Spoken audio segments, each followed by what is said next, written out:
桃干的盒子了，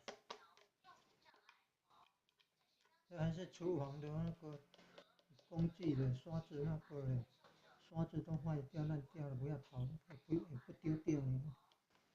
螺丝钉你看，还固定那个弦线，还可以用那个五金行卖那个弯钩，问号新弯钩，还可以。不过这太硬了，不容易转。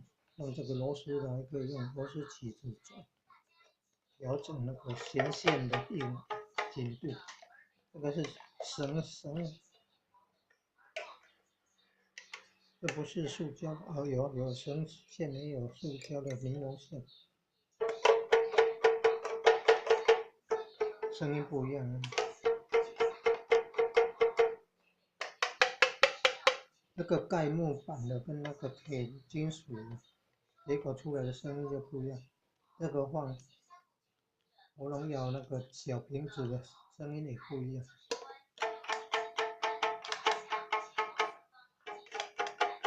自弹自得其乐，对肝脏有帮助。自己创作的乐器，可以在那个 Google Play 搜寻简谱钢琴，下载安装以后，可以用手机来弹奏那个钢琴简谱。手机屏幕上有钢琴的键盘，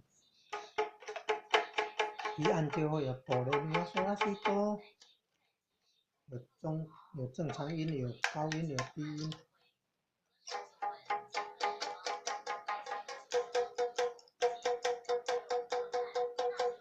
塑胶绳的声音跟那